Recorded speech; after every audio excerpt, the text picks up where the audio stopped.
से कर रहे हैं। हमें इन लोगों को जानना होगा। हम ये न भूलें कि पंजाब के साथ क्या हुआ। जब बंटवारा हुआ, सबसे ज्यादा भुगतना पड़ा पंजाब को। जब 84 के दंगे हुए, सबसे ज्यादा आंसू बहे पंजाब के। सबसे ज्यादा दर्दनाक घटनाओं का शिकार होना पड़ा पंजाब को। जो जम्मू कश्मीर में हुआ, निर्दोषों को मौत के घाट उतार दिया गया। जो नॉर्थ ईस्ट में होता रहा, आए दिन बम बंदूक और गोलियों का कारोबार चलता रहा। ये सारी चीजों ने देश को किसी न किसी रूप में बहुत नुकसान किया है। इसके पीछे कौन ताकतें हैं, हर समय हर सरकारों ने इसको देखा है, जाना है, परखा है। और इसलिए हमें उस जज्बे से इन सारी समस्याओं के समाधान के लिए हम तेजी से आगे बढ़े। और हम ये न भूलें कि कुछ लोग हमारे खास करके पंजाब के, खास करके सिख भाइयों के दिमाग में गलत चीजें भरने में लगे हैं। ये देश हर सिख के लिए गर्व करता है। देश के लिए क्या कुछ नहीं किया इन्होंने। उनका जितना हम आदर करें उतना कम है। गुरुओं की महान परंपरा को, और मेरा भाग्य रहा है मुझे पंजाब की रोटी खाने का अवसर मिला है। मैं जिंदगी में बहुत महत्वपूर्ण वर्ष पंजाब में बिताए हैं, इसलिए मुझे मालूम है। और इसलिए जो भाषा उनके लिए कुछ लोग बोलते हैं, उनको गुमराह करने के जो लोग प्रयास करते हैं, इससे कभी देश का भला नहीं होगा। और इसलिए हमें इन दिशा में चिंता करने की आवश्यकता है। आदरणीय सभापति महोदय, हम लोग कुछ शब्दों से बड़े परिचित हैं। श्रमजीवी, बुद्धिजीवी, ये सारे शब्दों से परिचित हैं। लेकिन मैं देख रहा हूं कि पिछले कुछ समय से इस देश में एक नई जमात पैदा हुई है, एक नई बिरादरी सामने आई है, और वो है आंदोलनजीवी। ये जमात आप देखोगे, वकीलों का आंदोलन है, वो ना वहां नजर आएंगे। स्टूडेंट का आंदोलन है, वो वहां नजर आएंगे। मजदूर का आंदोलन है, वो वहां नजर आएंगे। कभी पर्दे के पीछे, कभी पर्दे के आगे। एक पूरी टोली है जी, जो आंदोलनजीवी है। वो आंदोलन के बिना जी नहीं सकते हैं, और आंदोलन से जीने के लिए रास्ते खोजते रहते हैं। हमें ऐसे लोगों को पहचानना होगा कि वो जो सब जगह पे पहुंच करके और बड़ा आइडियोलॉजिकल स्टैंड दे देते हैं, गुमराह कर देते हैं, नए नए तरीके बता देते हैं। देश आंदोलनजीवी लोगों से बचे, इसके लिए हम सबको, और ये उनकी ताकत है। उनका क्या है, खुद खड़ा नहीं कर सकते चीजें। किसी की चल रही तो जाके बैठ जाते हैं। वो अपना जो जितने दिन चले चल जाता है उनका। ऐसे लोगों को पहचानने की बहुत आवश्यकता है। ये सारे आंदोलनजीवी परजीवी होते हैं।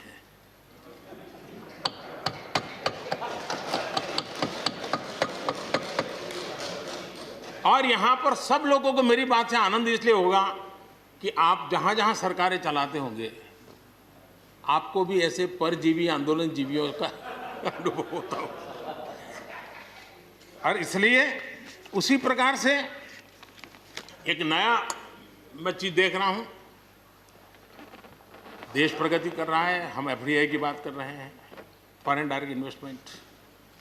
लेकिन मैं देख रहा हूं इन दिनों एक नया एफडीआई मैदान में आया है। ये नए एफडीआई से देश को बचाना है जी। एफडीआई चाहिए, फॉरेन डायरेक्ट इन्वेस्टमेंट। लेकिन ये जो नया एफडीआई नजर का आ रहा है, ये नए एफडीआई से जरूर बचना होगा। और ये नया एफडीआई है foreign destructive ideology. Foreign destructive ideology. और इसलिए इस एफडीआई से देश को बचाने के लिए हमने और जागरूक रहने की जरूरत है। आदरणीय सभापति जी, हमारे देश के विकास के लिए ग्रामीण अर्थव्यवस्था, इसका अपना एक मूल्य है। ग्रामीण अर्थव्यवस्था हमारे आत्मनिर्भर भारत का एक अहम स्तंभ है।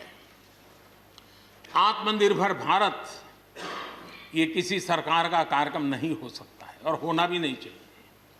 ये 130 करोड़ देशवासियों के संकल्प होने चाहिए। हमें गर्व होना चाहिए और इसमें कोई दुविधा नहीं होनी चाहिए। और महात्मा गांधी जैसे महापुरुषों ने हमें यही रास्ता दिखाया था। अगर हम वहां से थोड़े हट गए हैं तो वापस उस पटरी पर आने की जरूरत है और आत्मनिर्भर भारत के रास्ते पर हमको बढ़ना ही होगा। गांव और शहर की खाई को अगर हमें पाटना है तो उसके लिए भी हमें आत्मनिर्भर भारत की ओर बढ़ना ही होगा। और मुझे विश्वास है कि हम उन बातों को लेकर के जब आगे बढ़ रहे हैं तो हमारे देश के सामान्य मानवी का विश्वास बढ़े। जैसे अभी प्रश्नोत्तर काल के अंदर जल जीवन मिशन की चर्चा हो रही थी। इतने कम समय में 3 करोड़ परिवारों तक घर में पीने का पानी पहुंचाने का नल कनेक्शन देने का काम हो चुका है। आत्मनिर्भरता तभी संभव जब अर्थव्यवस्था में सभी की भागीदारी हो। हमारी सोनल बहन ने अपने भाषण में बहनों बेटियों की भागीदारी पर फोकस करने की उन्होंने विस्तार से चर्चा की। कोरोना काल में चाहे राशन हो, आर्थिक मदद हो या मुफ्त गैस सिलेंडर, सरकार ने हर तरह से एक प्रकार से हमारी माताओं बहनों को असुविधा ना हो इसकी पूरी चिंता करने का प्रयास किया है। और उन्होंने एक शक्ति बनकर के इन चीज़ों को संभालने में मदद भी की है। जिस तरह इस मुश्किल परिस्थिति में हमारे देश की नारी शक्ति ने बड़े धैर्य के साथ परिवार को संभाला, परिस्थितियों को संभाला है। कोरोना के इस लड़ाई में हर परिवार की मातृशक्ति की बहुत बड़ी भूमिका रही है और उनका मैं जितना धन्यवाद करूं उतना कम। बहनों बेटियों का हौसला और मैं समझता हूं कि आत्मनिर्भर भारत में अहम भूमिका हमारी माताएं बहनें निभाएगी, मुझे पूरे विश्वास है। आज युद्ध क्षेत्र में भी हमारी बेटियों की भागीदारी बढ़ रही है। नए जो लेबर कोड बनाए हैं उसमें भी बेटियों के लिए हर सेक्टर में काम करने के लिए समान वेतन का हक दिया गया है। मुद्रा योजना से 70% जो लोन ली गई हैं वो हमारी बहनों के द्वारा ली गई हैं, यानी एक प्रकार से एडिशन। करीब 7 करोड़ महिलाओं की सहभागिता से 60 लाख से ज़्यादा सेल्फ हेल्प ग्रुप आज आत्मनिर्भर भारत के प्रयासों को एक नई ताकत दे रहे हैं। भारत की युवा शक्ति पर हम जितना जोर लगाएंगे, हम जितने अवसर उनको देंगे, मैं समझता हूं कि वो हमारे देश के लिए, भविष्य के लिए, उज्जवल भविष्य के लिए एक मजबूत नींव बनेंगे। जो राष्ट्रीय एजुकेशन पॉलिसी आई है उस राष्ट्रीय एजुकेशन पॉलिसी में भी हमारी युवा पीढ़ी के लिए नए अवसर देने का प्रयास हुआ है। और मुझे खुशी है कि एक लंबा अरसे समय गया एजुकेशन पॉलिसी पर चर्चा में, लेकिन उसकी स्वीकृति जिस प्रकार से देश में हुई है एक नया विश्वास पैदा किया है। और मुझे विश्वास है कि ये नई एजुकेशन पॉलिसी, नई राष्ट्रीय शिक्षा नीति हमारे देश के लिए एक नए तरीके से पढ़ने का विचार दिखा आगे। हमारा एमएसएमई सेक्टर, रोजगार के सबसे ज़्यादा अवसर एमएसएमई सेक्टर को मिल रहे हैं। और जब कोरोना काल में जो स्टिमुलस की बात हुई उसमें भी एमएसएमई पर पूरा ध्यान दिया गया और उसी का परिणाम है कि आर्थिक रिकवरी में आज हमारे एमएसएमई बहुत बड़ी भूमिका निभा रहे हैं और हम इसको आगे बढ़ा रहे हैं। हम लोग प्रारंभ से सबका साथ, सबका विकास, सबका विश्वास का मंत्र लेकर के चल रहे हैं और उसी का परिणाम है कि नॉर्थ ईस्ट हो या नक्सल प्रभावित क्षेत्र, धीरे धीरे वहाँ हमारी समस्याएं कम होती जा रही हैं। और समस्याएं कम होने के कारण, सुख और शांति का अवसर पैदा होने के कारण विकास की मुख्य धारा में ये हमारे सभी साथियों को आने का अवसर मिल रहा है। और भारत के उज्जवल भविष्य में ईस्टर्न इंडिया बहुत बड़ी भूमिका निभाएगा, ये मैं साफ देख रहा हूँ। और उसको हम पूरी मजबूती से काम। मैं आदरणीय गुलाम नबी जी को सुन रहा था, वैसे भी बड़ी मृदुता, सौम्यता और कभी भी कटु शब्द का उपयोग न करना, ये गुलाम नबी जी की विशेषता रही है। और मैं मानता हूं कि हम सभी जो सांसदगण हैं उन्होंने उनसे ये सीखने जैसी चीज़ है, और इसलिए मैं उनका आदर भी करता हूं। और उन्होंने जम्मू कश्मीर में जो चुनाव हुए उसकी तारीफ की। उन्होंने कहा कि बहुत लंबे समय से, और उन्होंने ये भी कहा कि मेरे दिल में जम्मू कश्मीर विशेष है, और स्वाभाविक भी है। उनके दिल में ये होना, पूरे हिंदुस्तान के दिल में जम्मू कश्मीर उसी भाव से भरा पड़ा हुआ है। जम्मू कश्मीर आत्मनिर्भर बनेगा, उस दिशा में हमारा, वहाँ पंचायत के चुनाव हुए, बीडीसी के चुनाव हुए, डीडीसी के चुनाव हुए, और इन सब की सराहना गुलाम नबी जी ने की है। इस प्रशंसा के लिए मैं आपका बहुत आभारी हूँ। लेकिन मुझे डर लगता है, आपने प्रशंसा की,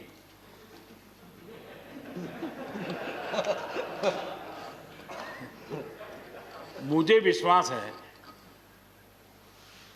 कि आपकी पार्टी वाले इसको उचित स्पिरिट में लेंगे।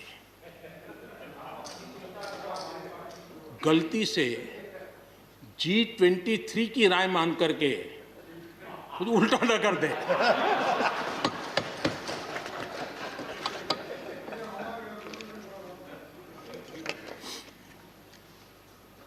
आदरणीय सभापति महोदय, कोरोना के चुनौतीपूर्ण दौर में सीमा पर भी चुनौती देने की कोशिश हुई। हमारे वीर जवानों के हौसले और कुशलता ने सटीक जवाब दिया है, और हर हिंदुस्तानी को इस बात का गर्व है। मुश्किल परिस्थितियों में भी हमारे जवान डट करके खड़े रहे हैं। तमाम साथियों ने भी हमारे जवानों के शौर्य की सराहना की है, मैं उनका आभारी हूं। LAC पर जो स्थिति बनी है उस पर भारत का रुख बहुत स्पष्ट है, और देश इसको भली भांति देख भी रहा है और गर्व भी कर रहा है। बॉर्डर इंफ्रास्ट्रक्चर और बॉर्डर सिक्योरिटी को लेकर हमारी प्रतिबद्धता में किसी प्रकार की ढील आने का सवाल ही नहीं होता है, गुंजाइश ही नहीं है। और जो लोग हमारा लालन पालन और हमारे विचारों का हमारा उछेर देखते हैं, वो कभी इस विषय में हमें सवाल ही नहीं करेंगे। उनको मालूम है हम इसके लिए डटे हुए रहने वाले लोग हैं, और इसलिए हम इन विषयों में कहीं पर भी पीछे नहीं हैं। आदरणीय सभापति जी, इस सदन की उत्तम चर्चा के लिए मैं सबका धन्यवाद करते हुए आखिर में एक मंत्र का उल्लेख करते हुए अपनी वाणी को मैं विराम दूंगा। हमारे यहाँ वेदों में एक महान विचार प्राप्त होता है, और हम सब के लिए, 130 करोड़ देशवासियों के लिए ये मंत्र अपने आप में बहुत बड़ी प्रेरणा है। वेदों का ये मंत्र कहता है, अयुतो अहम, अयुतो में आत्मा, अयुतो अहम, अयुतो में आत्मा, अयुतम में चक्षुः, अयुतम श्रोत्रम, अयुतो अहम, अयुतो में आत्मा, अयुतम में चक्षुः, अयुतम श्रोत्रम। यानी मैं एक नहीं हूं, मैं अकेला नहीं हूं, मैं अपने साथ करोड़ों मानवों को देखता हूं, अनुभव करता हूं। इसलिए मेरी आत्मिक शक्ति करोड़ों की है, मेरे साथ करोड़ों की दृष्टि है, मेरे साथ करोड़ों की श्रवण शक्ति, कर्म शक्ति भी है। आदरणीय सभापति जी, वेदों की इसी भावना से, इसी चेतना से 130 करोड़ से अधिक देशवासियों वाला भारत सबको साथ लेकर के आगे बढ़ रहा है। आज 130 करोड़ देशवासियों के सपने आज हिंदुस्तान के सपने हैं। आज 130 करोड़ देशवासियों की आकांक्षाएं इस देश की आकांक्षाएं हैं। आज 130 करोड़ देशवासियों का भविष्य भारत के उज्जवल भविष्य की गारंटी है। और इसलिए आज जब देश नीतियां बना रहा है, प्रयास कर रहा है, तो वो केवल तत्कालीन हानि लाभ के लिए नहीं, लेकिन एक लंबे दूरगामी और 2047 में देश जब आज़ादी का शतक मनाएगा तब देश को नई ऊंचाइयों पर ले जाने के सपनों को लेकर के नींव रखी जा रही है और मुझे विश्वास है कि इस काम को हम पूरा करने में अवश्य सफल होंगे। मैं फिर एक बार आदरणीय राष्ट्रपति जी के उद्बोधन के लिए मैं उनका आदरपूर्वक धन्यवाद करते हुए, उनका अभिनंदन करते हुए, सदन में भी जिस तरह चर्चा हुई, और मैं सच बताता हूं, चर्चा का स्तर भी अच्छा था, वातावरण भी अच्छा था। ये ठीक है कि इससे कितने लाभ होते हैं, मुझ पर भी कितना हमला हुआ, हर प्रकार से जो भी कहा जा सकता है कहा, लेकिन मुझे बहुत आनंद हुआ कि मैं कम से कम आपके काम तो आया। देखिए, आपके मन में एक तो कोरोना के कारण ज्यादा जाना आना होता नहीं होगा, फंसे रहते होंगे और घर में भी खिचखिच चलती होगी। अब इतना गुस्सा यहाँ निकाल दिया तो आपका मन कितना हल्का हो गया, आप घर के अंदर कितनी खुशी चैन से समय बिताते होंगे। तो ये आनंद जो आपको मिला है, इसके लिए मैं काम आया, ये भी मैं अपना सौभाग्य मानता हूं और मैं चाहूंगा ये आनंद लगातार लेते रहिए, चर्चा करते रहिए, लगातार चर्चा करते रहिए, सदन को जीवंत बनाते रखिए। मोदी है, मौका लीजिए। बहुत बहुत धन्यवाद। धन्यवाद प्रधानमंत्री जी।